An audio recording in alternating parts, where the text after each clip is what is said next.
had what the Russians call kompromat, which is documents that did not reflect well on Vladimir Putin, so that Yeltsin could rest at ease when he stepped down that Putin, once he became president, would follow through on his promise not to allow any prosecution of him.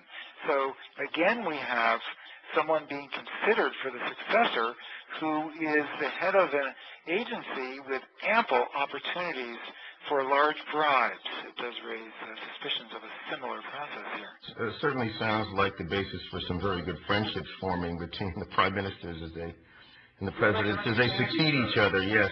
I'm afraid I know where you're coming from. One last question before we have to go.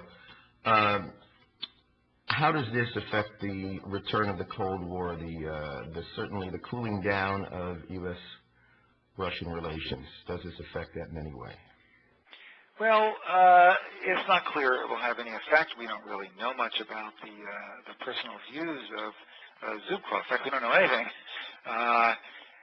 But I think there are objective factors that have pushed Russia and the United States into a more distant relationship. I mean, this is not like the old Cold War.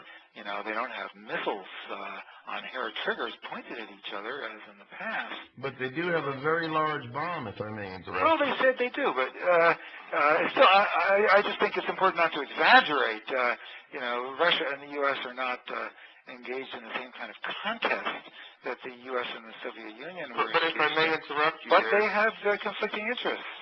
They have conflicting interests. They're lining up on different sides of the Iran issue. They were on opposite sides of the Iraq war issue, and certainly on the strategic missile defense shield that the U.S. More like traditional great power politics. You know, in the Cold War, there were two different systems, and each side was trying to spread its system to the whole world. What we have now, I think, is more like pre-Russian Revolution great power politics, where the Russian leadership feels that as a great power, which they consider themselves, and historically they have been, they feel that their interests have been ignored and stomped on by the United States governments, and so they've been expressing more and more anger about this. It has more to do with spheres of influence and things of that sort.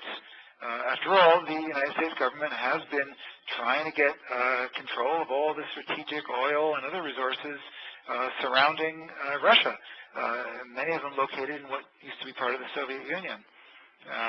And I think those are the main frictions are about battles for spheres of influence and for recognition of what are considered national rights and interests. You don't believe that the buildup of the Russian military is any kind of a sign that Russia wants to stand its ground on a lot of these issues you speak of? I'm just saying it's different from the Cold War. I think that Russia does want to, in a moderate way, put pressure on the U.S.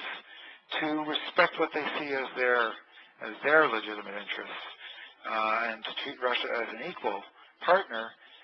The United States government, under President Bush, has treated Russia as a junior partner that should simply follow the U.S. and that should not expect to have any, virtually no interest of its own. So I think that's what the conflict is about. That's likely to continue unless U.S. policy changes.